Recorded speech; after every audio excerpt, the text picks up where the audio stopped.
All right, we'll get started. Welcome, everybody. Thank you for taking some time to meet again. And we're going to pretty much jump right in and save questions to the end, including any questions you may have about last month's meeting. I don't know, are there any newcomers who weren't here last month?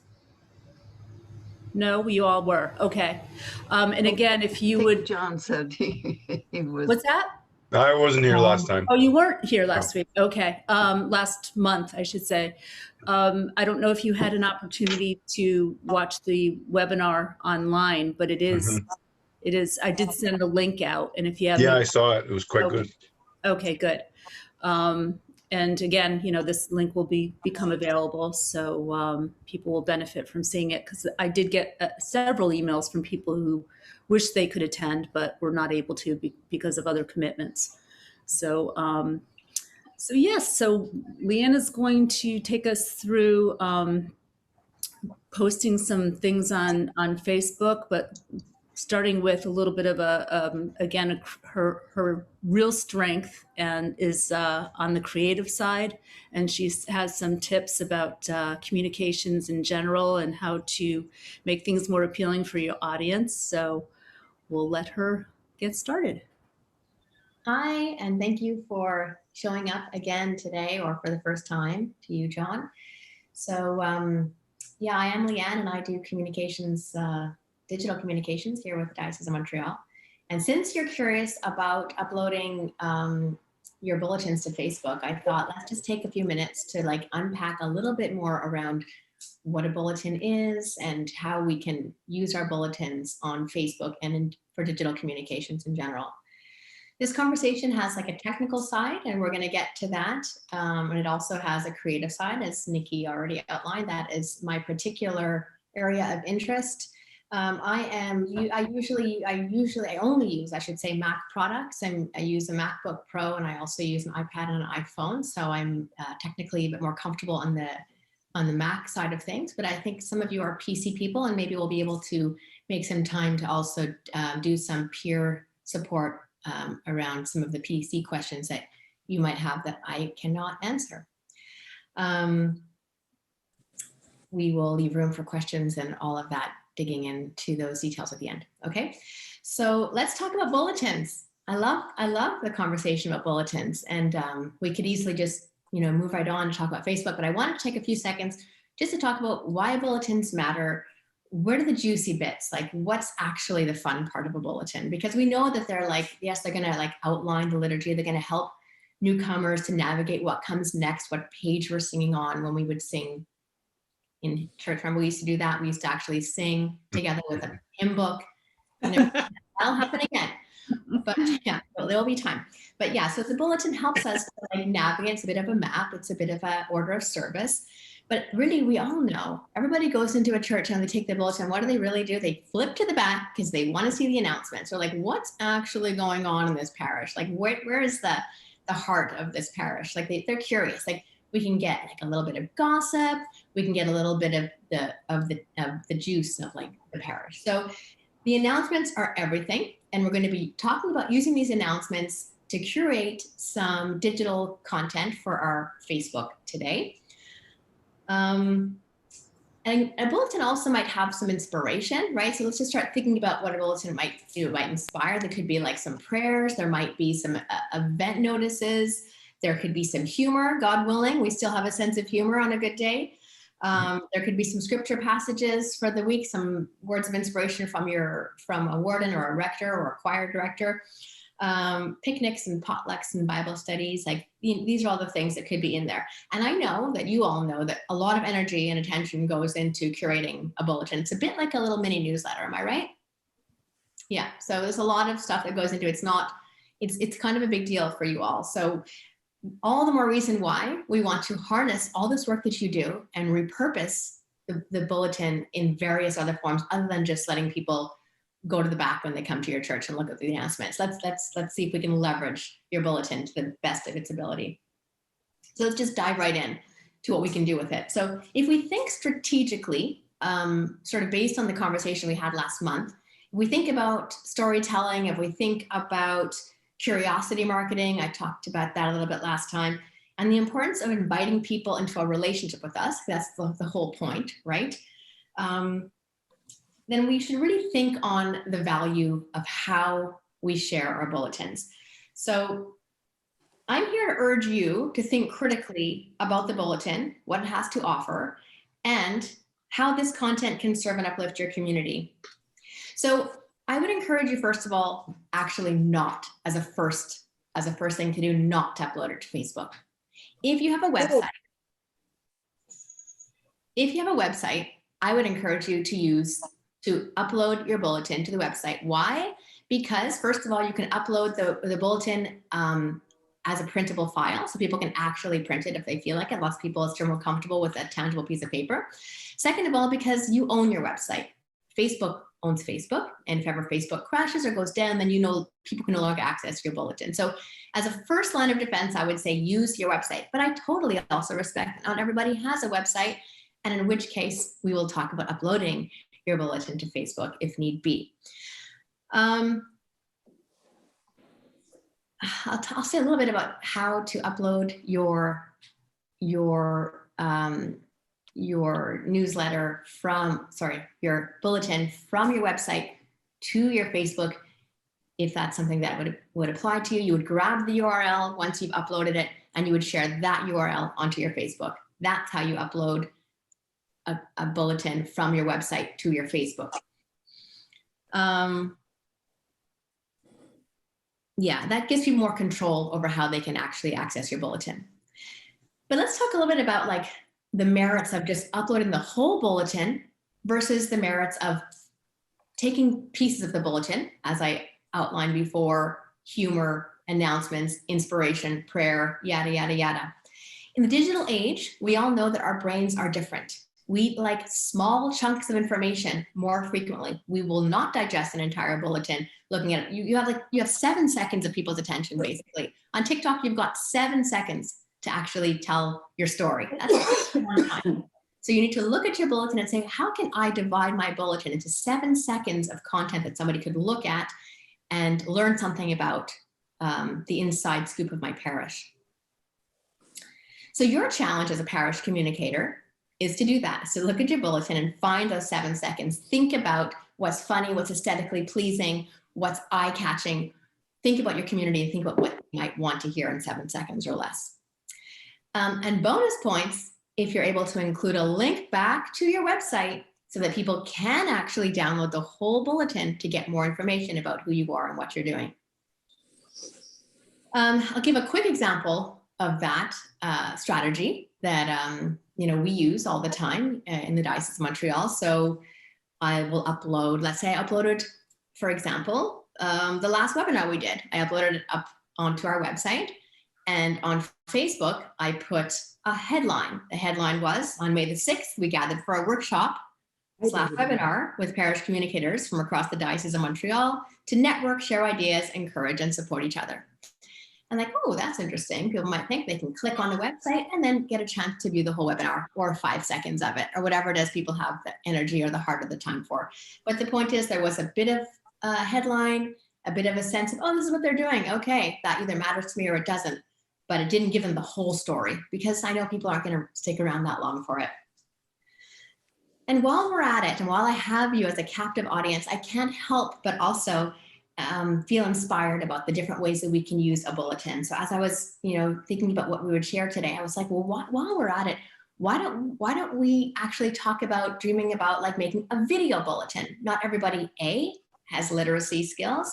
B, maybe their eyes aren't great. They might have some visual impairment. So why don't we do an audio or a video bulletin while we're at it? Any one of us, as we all know, in the digital age, can take our phone and be like, today at our parish, we are having a picnic. Contact Marjorie at 514-790, whatever. So you would take a few minutes and record yourself or get someone else who's a bit more maybe interested in doing that and do that. It was just a thought I had as I was writing this. Why don't we do a video or audio bulletin as well? Or just a video or audio announcements? Because really the announcements, those are the juicy bits as we continue to wonder about how to like up our game here. So of course, it goes without saying, but I'm just going to say it, but I know you're already doing it, that your email list is really the place where your bulletins need to get out into your people every week, because that's your core group of people who are going to be the donors of your community, and who are also going to support you and show up at all of your stuff. So use your email list, make sure that your bulletin gets to them. Now, if you don't have a website, this is the part that you actually are all here for. You really want to know, how do you get your bulletin up onto your Facebook? So I just led you up to this moment, hoping to just seeds for you as we May I go. ask a question? Of course. I know how to get it onto Facebook. I don't know how to get it onto a website, because I'm not the webmaster and I don't know anything about uploading to the website. Sure, great point. The website, yeah. We will address that in a minute, but thank you for reminding me that that's a concern for you. I hear you.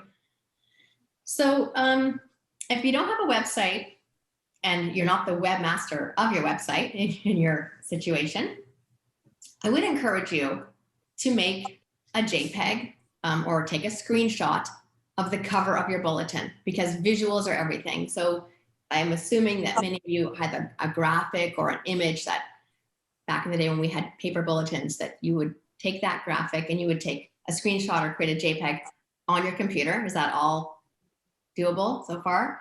And then you would take that image and upload it on Facebook by following the instructions on Facebook. And it says, you know, make a post, whatever it is. Facebook walks you through it very clearly. Make a post, drag that image in, and then if you don't have a website, just copy and paste the relevant, or the entire bulletin, if you must, the relevant information into your Facebook. So the worst case scenario, you're going to copy it all and put a long scrolling Facebook post with the image at the top saying, this is our Sunday bulletin, welcome. It's a copy and paste situation, because you can't upload a PDF the same way you could on a website, right? It has to be a JPEG. That's the way I've been told to do it. Sorry? That's the way I've been told to do it. It has to be a PDF. Anne, have you had success with that? I was told by a technician that that's the way I needed to do it. I need to make a PDF to upload it to the website. Oh yes, the website, yes. The Facebook, yes. Okay. Yes, absolutely. All right. And the great thing about a PDF, that's like a printable file. So that is the ideal way to get it up on your website, so people can print it and do what they want with it. But then the pickle is just on Facebook. You don't have that same freedom. So it needs to be a copy and paste for Facebook. So I think the most palatable way to deliver your bulletin on Facebook would be a series of posts, right? So instead of just the long, all of the content in one Facebook post, I would say make an editorial calendar, which is just like, you put the days of the week on a piece of paper and say, I'll roll out this event on Sunday, this picnic on Wednesday, this joke on Thursday, this prayer on Friday. And then you have like 7 days of content quite easily from a bulletin that you've already put together. You've already been laboring over throughout the week. You can load that up for the following week so that you have content every day on your Facebook. And you need to be the ones to curate, you know, what's the most engaging stuff here on my bulletin for your audience, right? Because I can't answer that question because I don't know your people. But you need to start feeling into that. And you can get the feedback about what's working or not based on the engagement that you get, how many likes you get, when people say thanks, or I like that, or how many shares you get. That information lets you learn who cares about what. So that's my long rambling version of it, but we can do more technical stuff or any questions at all. Let's Anita, let's first address your concern. So is it possible for you to develop a relationship with the webmaster where you would shoot them your bulletin every week and say, please upload this? This should be on the front page of our website every week. Is there a way you can organize that with your webmaster? Anita. She's not answering. Anita. Me? Yes, ma'am. I'm sorry. That's okay. I'm now reflecting on your inquiry about not being the webmaster, and I'm wondering if you can actually email your webmaster or communicate with them by phone and say, could you please upload She's No. a very busy lady and she doesn't have time to update the website anymore. Okay. All right. So Yeah. that's not an option. Fair enough.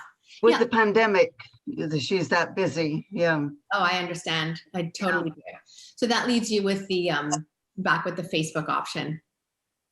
Yeah, and I think that's perfectly great. I mean, we Can do. it go direct to Facebook?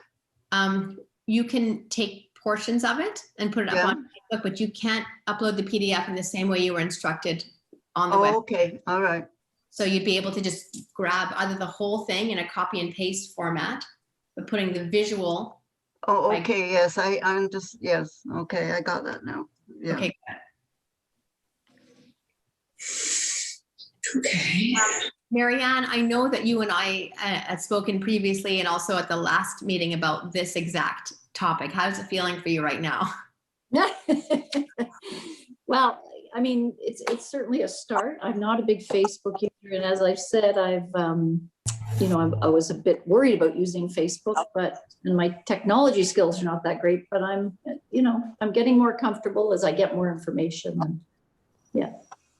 So I don't know whether I don't think we're at that point yet. I mean, I'm now just trying to get the parish lists in order. That's, sort of one step at a time. So That's the trick, the parish. because I have 4 churches. So yeah. That's a huge piece of work. Yeah. Yeah, and it really is the foundation of everything is that parish list. And I agree with you that it really should come before all the once that's in order, then you can start building on the social pages and stuff. I hear you. That's right. But it's great information. I love this forum. It's perfect. Right. Good. Anybody else have a question or not clear on what Leanne just went over?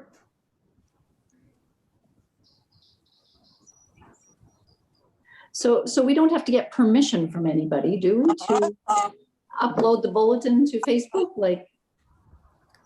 Unless there's a photo of somebody. Yeah, that's a good Okay. question. Yeah, it's true. All Yeah. photos. It would be a courtesy to get permission if there's a photo of someone in your bulletin before you post it. And of course, if there are photos of any children, you absolutely need to get permission from their parents before you post it. Yeah, and you're right, even thinking around phone numbers and personal information. A bulletin is a pretty public document as well. You don't always know who's going to be coming in to receive it, but it's true. I think you really should think about that with, are you the one who would make the bulletin, Marianne? Again, we haven't even got there yet, so not sure. So yeah, when making the bulletin, I would say it's a great thought to keep in mind just as you're curating it. Say, is this okay when the person submits for you the information? Say, do I have permission to post this on our Facebook page or on the internet, basically?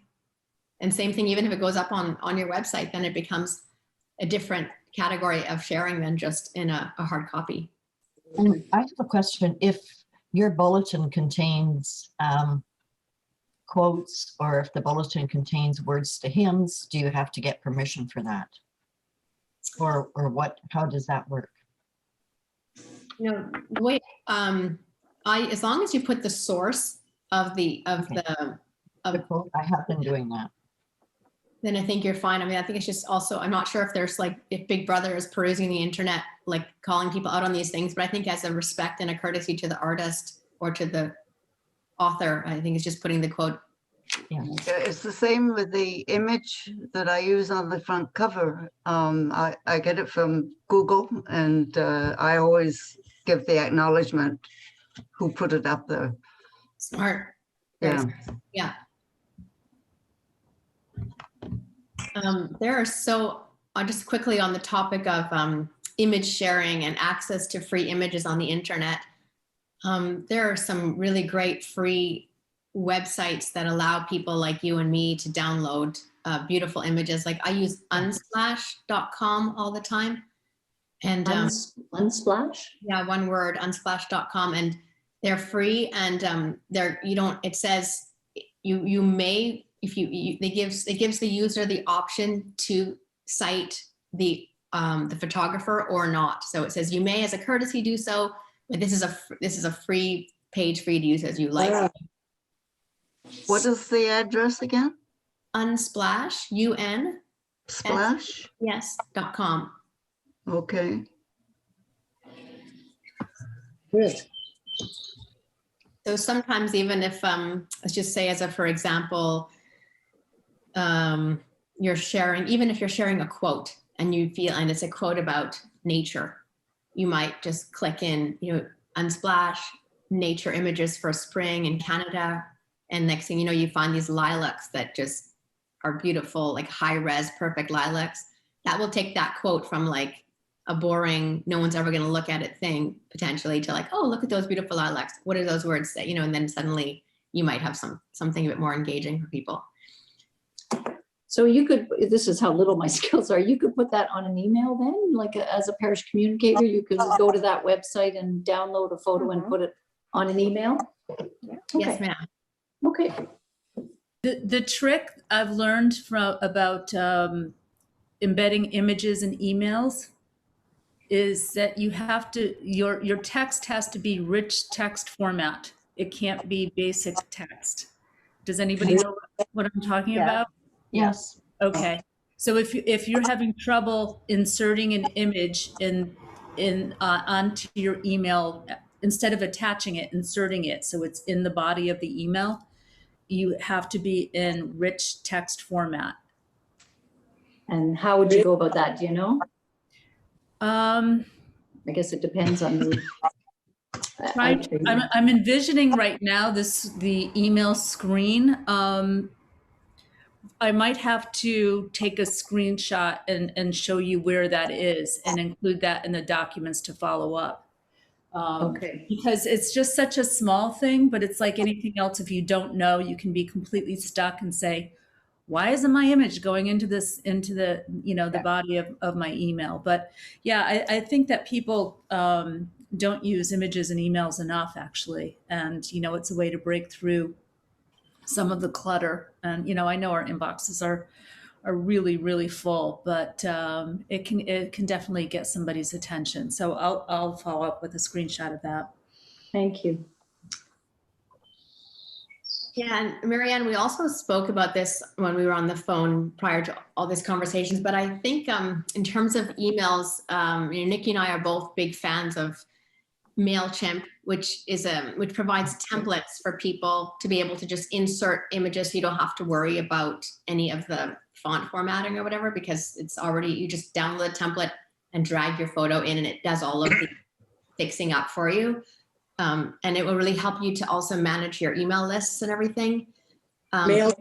Anything else is going to be a learning curve when you download MailChimp and you have to figure out, it's a bit like a website itself. Yeah. So it's going to take a little bit of time, but once you get going, it will really save you time. Okay. So and there's like newsletter templates in there for you. So I would urge you to start playing around with MailChimp and see how you feel, and don't get overwhelmed and just keep trying. Okay. Is it MailChimp? MailChimp, like the chimpanzee. Okay, thanks. That's actually a good segue for me to mention that I did send the link. Leanne posted my latest e-news onto our website, so people who are who do not receive the e-news in their inbox now can go directly to the website and see it there. And I will, every time I post an e-news or send out an e-news, we'll make sure it's posted and we'll share that link. Thanks so much for that. That's going to be a big time saver, because otherwise I would take the information and put it in a communique or newsletter, and then so it means I don't have to reinvent the wheel. Oh, good. By copying and pasting and formatting and everything. So big time saver. Thanks for that. Thank Leanne. She did it. Thank you, Leanne. Welcome. But it's another testimony, though, to the importance of how a website is such a great way to store your information. It puts you in a greater position of control, because sometimes these things like go into bulk file and then you can't access it. So when you have a website, that's your protected zone. Nobody can mess around with it. And I guess the server could always go down. Things could always go wrong on the internet, but it gives you a bit more control than an outside source. Thank you. And another thing to mention, I know that this was in the email that we had sent out following our last webinar, but on our website, when you look at the top, there's a tab called Resources, and if you look at the drop-down menu, there is a digital resource button there that you can click, and that there's more. There are webinars that Leanne has done in the past, and more information on digital communications. It's just if you want to do a little bit of a deeper dive, there's a lot of good information there. Yeah, and the best part about those webinars is it wasn't me speaking. There was people who were like lots of very helpful information from lots of different like experts from everywhere. So it was really they're really quite good. Okay. Good. I think the best part of this webinar is you speaking. So you know, I maybe I'm biased. Anybody have questions? No. I don't know, Leanne, are you pretty much done with the technical aspect? And Yeah, I mean, I didn't really deliver a lot of technical information, wondering if we would just take questions as they come up. So like now, if you all get off this call and were to go and upload your bulletin to Facebook, how would that go? Do you feel equipped? Like we should, let's turn this into a workshop and see if we can actually figure this out. So how do we all feel? Are we ready to make it happen? And what can I do to help you to make yourselves ready to make it happen? Could you reiterate how you go about adding parts of the bulletin to Facebook? So Sure. Anybody can do that. Is that correct? Anybody? Yes, but again, keeping in mind the privacy concerns, but any of the information that I think is something to think about. But in theory, yes, as long as you are the admin of the Facebook, right? So the parish Facebook, you would need to have that, those controls would need to be given to you. You can do it two ways. You can either just copy and paste the information from, oh, we have Susan K entering the room. Is that good? Oh, good. Do we know Susan K? Yes, okay. Yes. Great, thanks. Okay, so we'll welcome Susan and then we'll. Hi, Susan. hello, Hi, welcome. Susan. Hi, Susan.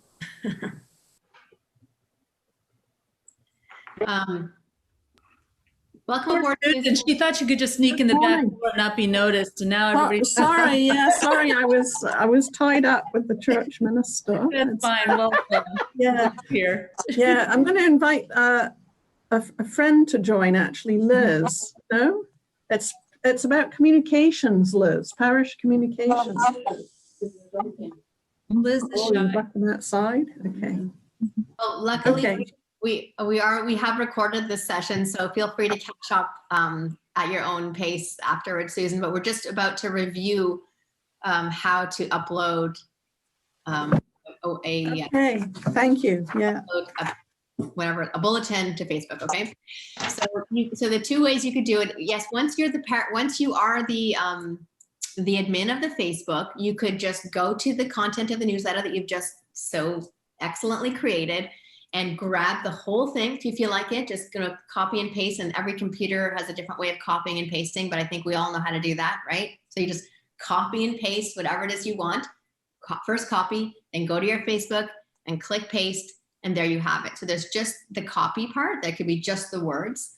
But we know, because I've been hounding at you for enough time to know that just words are really never enough. I mean, I would say, yeah, let's give people something pretty to look at. So either find an image, I preferably something that also reflects your bulletin. So the cover page of your bulletin, or a picture of your church, something that says like Church Bulletin, and put that image in there.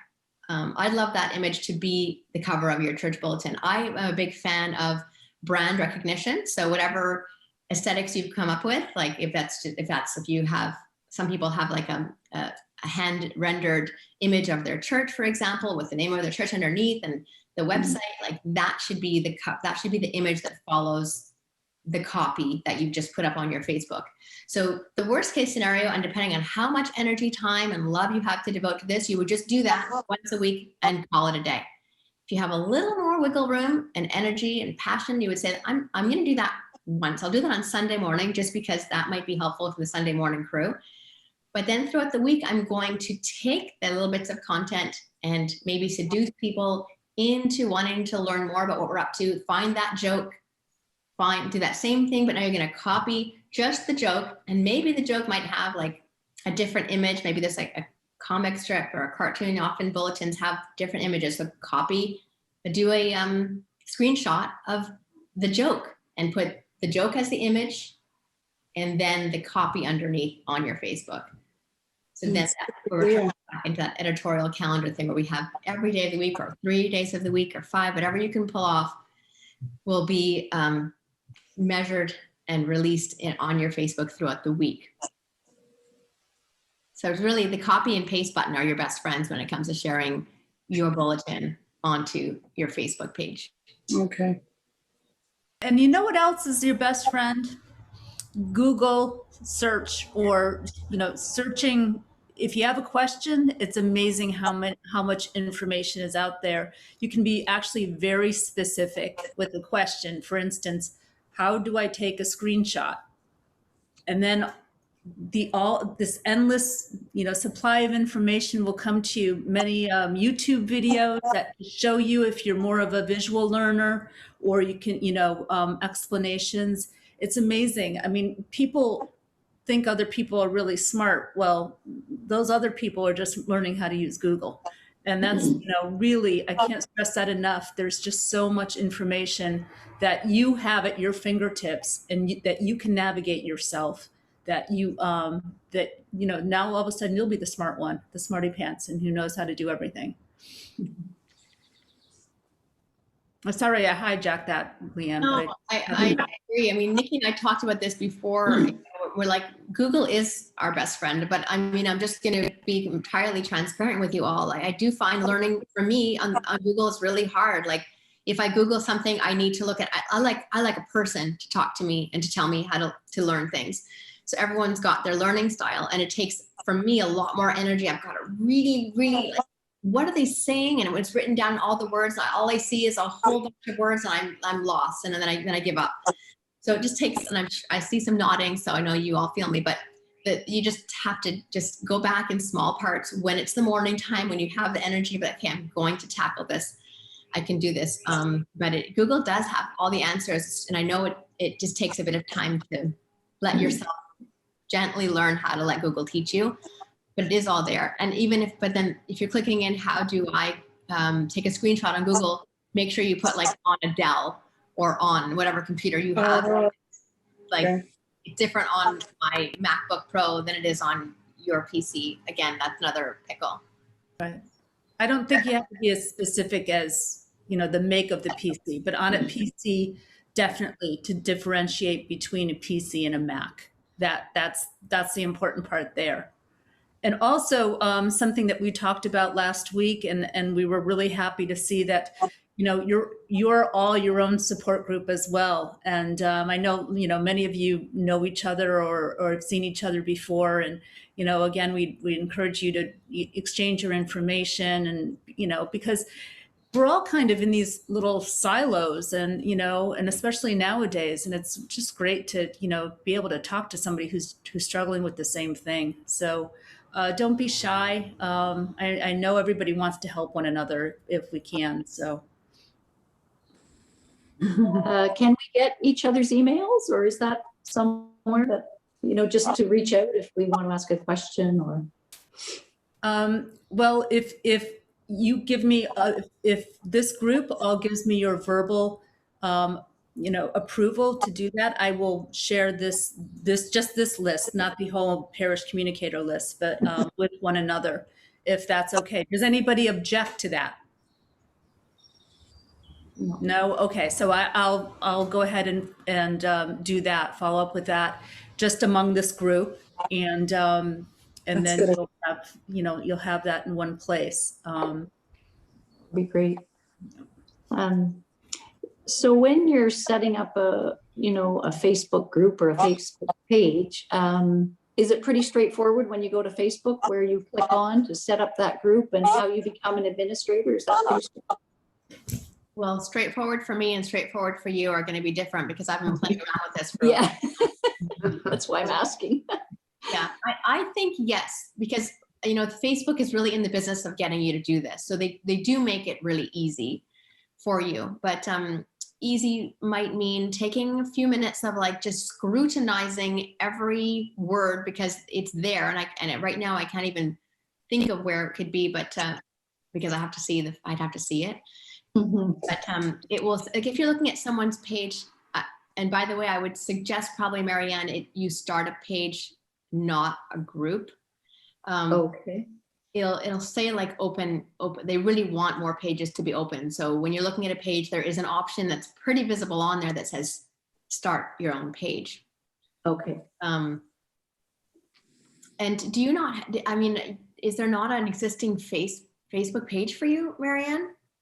There is with the regional ministry.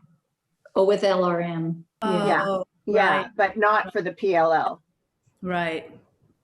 Okay. So if you're setting up a page, you need to send me the link so I can put it up on the website. Sure. Okay. That won't be anytime soon, Gail. I don't think. Okay. Just giving you that. I like your thinking, Gail. I like your thinking. Yes. Exactly. Yeah. And, Marianne, I love that your enthusiasm and you know what? And it's really cool. Leanne and I were talking about this as well. Like you're embracing, trying something new because not a lot of us don't do that. And it's scary and it's like, it's just, it's just uncomfortable and all of those things. But I really applaud, all of you actually for showing up here and wanting to, wanting to try something. So it's easier not to. Let's face it. Of course. They talk about that brain, elasticity and everything. You need to do this. You need to try things that you don't want to do because that just, keeps you younger. So Yeah. Well, thank you. Every step is a little scary, and I'm not sure whether I mentioned, but when I first accepted this position, I thought it was for only one church. Right. A very small church. And it was in fact for 4 churches. So you can imagine my anxiety. I'm just sort of like, always afraid I'm going to do something wrong. You aren't. Forget it. And if they criticize you, ask them if they want the job. yeah, Yes, that's right. It's high pay. Yeah. I know sometimes there's nothing scarier than pushing that send button and thinking, And by the way, I did 10 years of doing bulletins for the PLL. So if you need help with that. Yes. And we used to put them on the website, but of course there hasn't been bulletins since I quit 2 years ago. Oh boy. Right. I know. So, a lot of work to do. Yeah. May I ask a question? Yeah. What is the difference about opening up a group page or a page, a group or a page on Facebook? You were saying don't open a group, open a page if you're making a new page. Sure, I will try and respond to that. And I also just wanted to make a plug for making mistakes. Last month as well. Like we're all experts at that, okay? Because if we're not going to be willing to try anything, we're going to make mistakes. Mm-hmm. So that's fine to make it.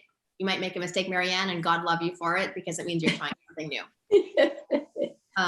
I make mistakes all the time. And you learn. That's right.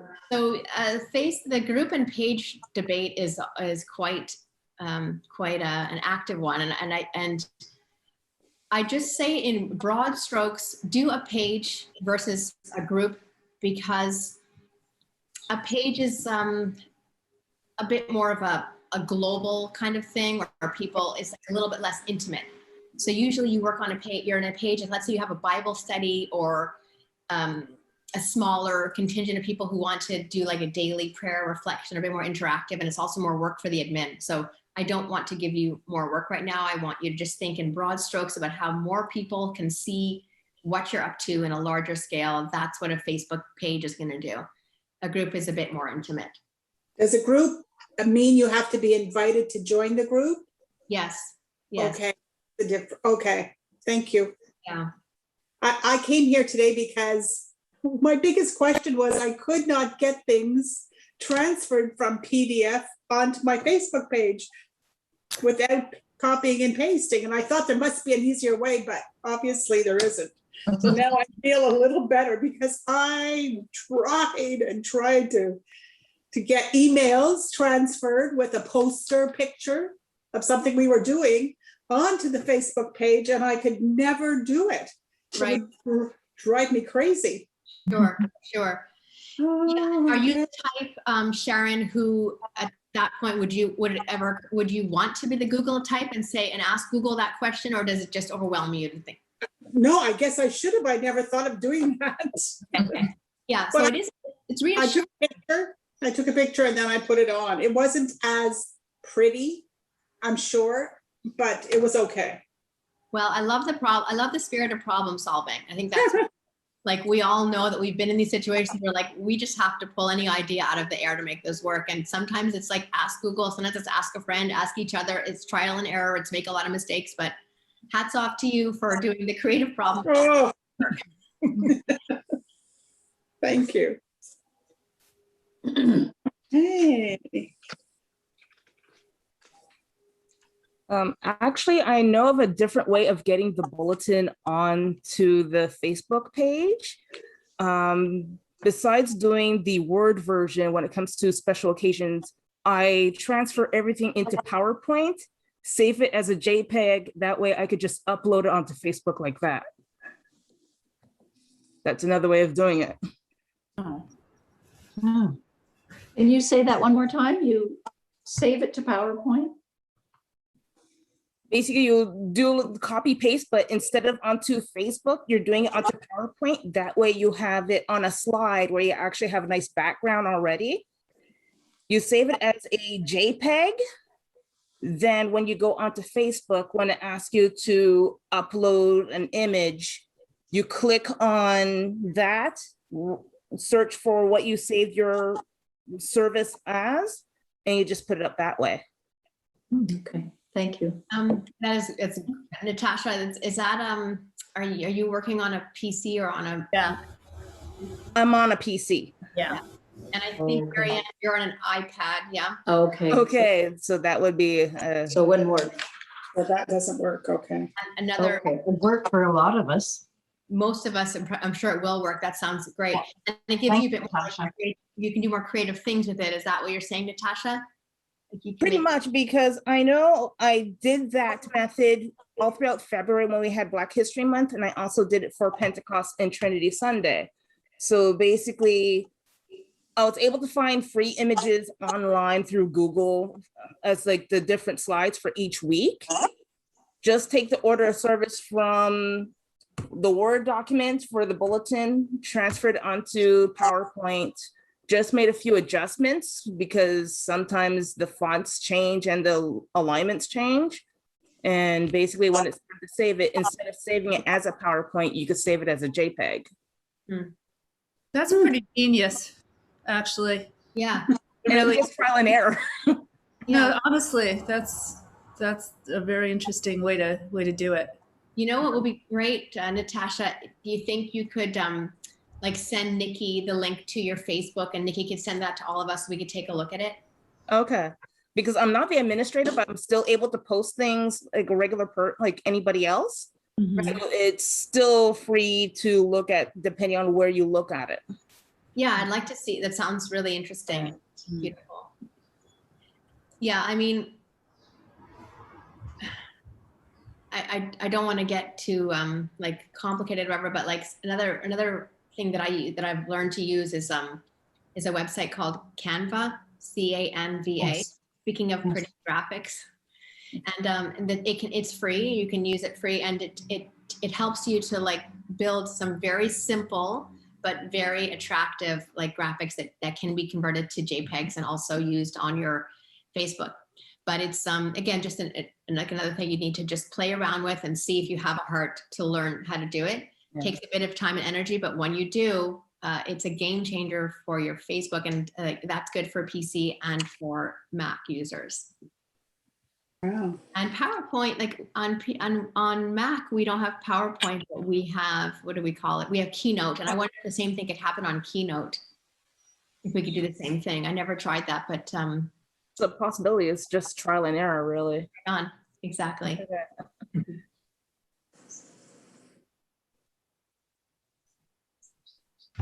Anybody else questions?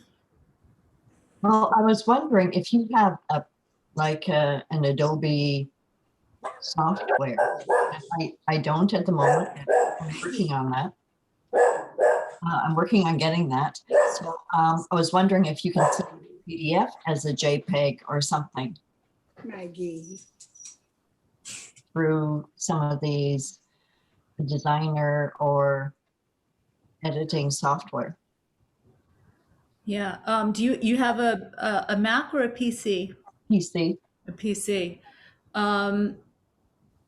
It's a bad question to ask me because for whatever reason, at work, I think it's because my PC is quite old. I don't know why, but I'm not able to do that. So embarrassingly, I always have a coworker to do it. But I don't know if anybody else can answer that. So maybe not, but I'll Google try could. and let you know. Yeah, I'm sure it's a question. It could be a question for Google, like how to convert the files. Yeah, but I think she's right. I think it has to do with, Adobe having a more updated version of Adobe or something, which allows you to do that. And I don't have it, so I'm always asking other people to do that for me. Yes. Well, I'll let you know if I find anything out. Okay, thank you. I think Adobe wants you to purchase too. It wants you to upgrade to purchase all the time. And Right. That's what I struggle with the most. I find, Yes. well, I don't want to buy, thank you very much. I'm quite happy with the free version. Why are you making it complicated? Right. You know? Mhm. Yeah. Well, Sorry, I have a phone. No. It would be helpful to me if people don't mind saying whether they work from a PC or a Mac, just so in case I had questions for anybody by email, I would be emailing the right person. oh, that's a good point. Who I don't know. has Mac besides Marianne? Me, Okay. iPad. I use my iPad. Sharon. Okay. Sharon uses iPad? Okay, Yes. Mhm. okay. So Sharon and Marianne are the two Mac users. And then, of course, Leanne is. Okay, and everybody else has PC. Yeah. I'm Okay. not sure about Gail, but did Gail say she was Mac? I'm not sure. I'll ask her. She said iPad, I think Gail did. I thought so. Did she? She's PC because she was talking about the Adobe. No. Okay, so she's Oh, was PC. it? Oh, Yeah, they always wanted to get her to buy things, remember? no, that wasn't Gail. Yeah, it was. Yeah. It It was? was. Mhm. I'm sorry. So that means she's a PC?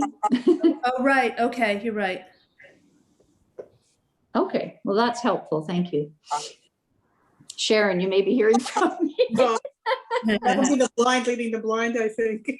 Oh, I'm blind. I say lots Well, oh, even if you can commiserate together, sometimes that's enough. That's right. Yes, and if you find an answer, you know who you can communicate with to let them know. Right. I'll be looking forward to it. Mhm. I was just going to say, I can't believe I'm home on a Thursday doing this, and it just makes me realize how loud the street sweeper is who comes by. I keep having to mute my my microphone. I think I'm gonna be Oh. muted. Okay.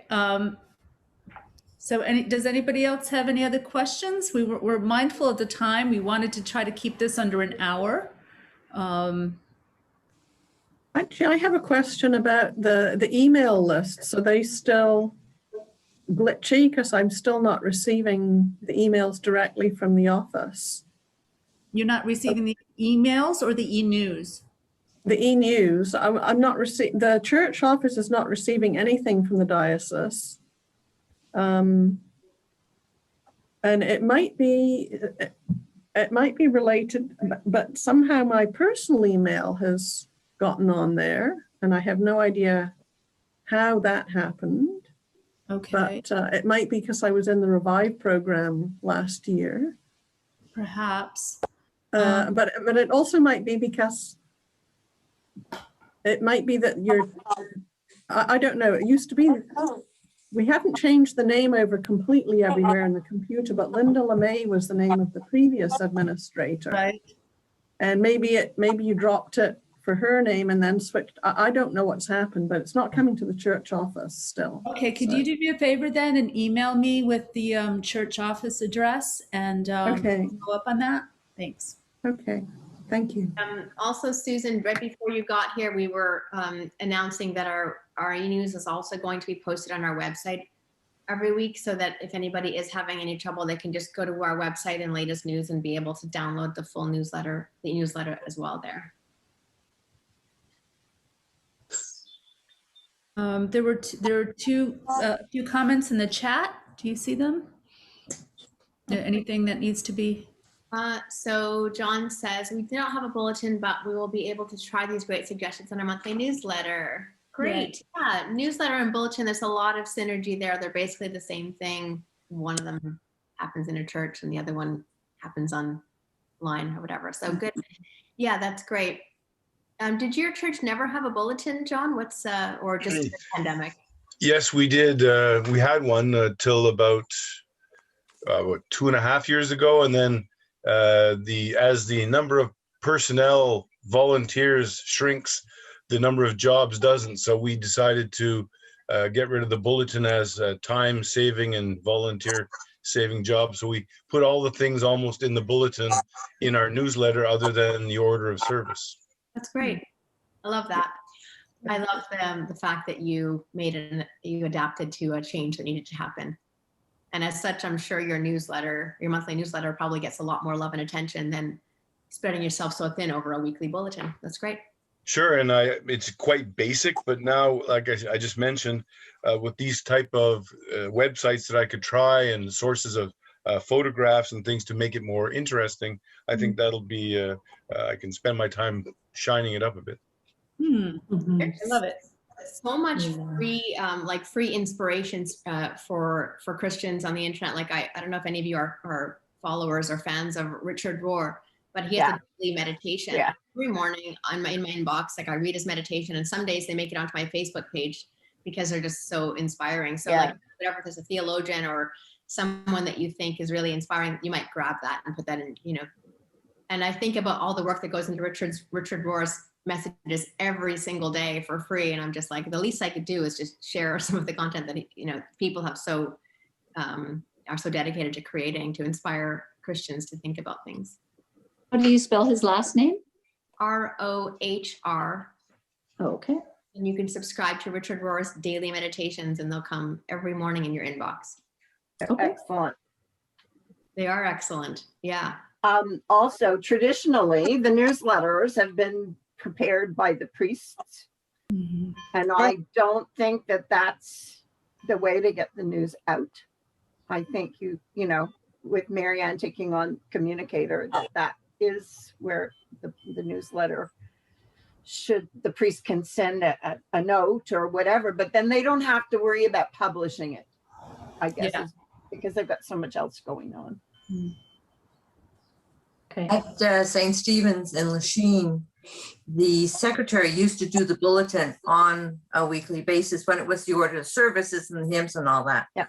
I've always produced what we call upcoming events, which lists all the stuff that's happening around the diocese. So I'm very encouraged to jazz it up a little bit. And I do put words to ponder and some humor right now, but having the church, the picture and all these other things. So yeah, I'm anxious to really change it and spice it up a little bit and And I do send it to, we call them the parishioners by post, the ones that have email addresses. And then I print some for the people in church on Sunday, because we are back to having in-person services at St. Stephen's. So yeah, I've got lots to think about and lots to do. Thank you. Could be fun one day in the future if we did like a show and tell, where we each get a couple of minutes to screen share, because I know it happened last month where somebody said, let me show you, and then they started showing and I wanted to see more, but I had other things to do. So if we give each other like X number of minutes, and then we could audit each other's stuff and say, and learn from each other. And also I just love to see, I personally am just love to see the creative stuff that you're up to. So maybe we can think about that for a future gathering. Yeah. Would be I great. don't know when they'll be ready to share, but Well, Mary, you got me excited about your beautiful newsletter. I need to see it. Right. Yeah. Absolutely. You know, it's funny because I meet with other Anglican editors once a year, and there's always a show and tell, and it's amazing how much you can learn from each other. It's true. Well, Natasha definitely taught us something today too, which was very helpful. Thank you. Mhm. Welcome. Yeah. Well, thank you, Leanne and Nikki, so much for organizing this, and everyone has been so supportive, you know, Yes. in the group today. It's wonderful. Yes. we're all trying our best. That's all Yep. we can do. Mhm. Yes, we are. That's all we can do. Yeah. Okay, so we will we'll say goodbye or Okay. farewell. We'll see you again. Blessings. Stay tuned. We'll send you more information. Thank you. And Thanks. Thank you very if much. you have any ideas for future, you know, a focus for future webinars, don't be shy. Perfect. Thank Where to you. find me. Thank you. Bye. Thank you. Thanks. Have a Bye, good everyone. summer. Bye. Bye, Gail. Bye, everybody. Take care, Marianne. Bye. Bye. Thanks again, Nikki. Mm. Thanks, Leanne.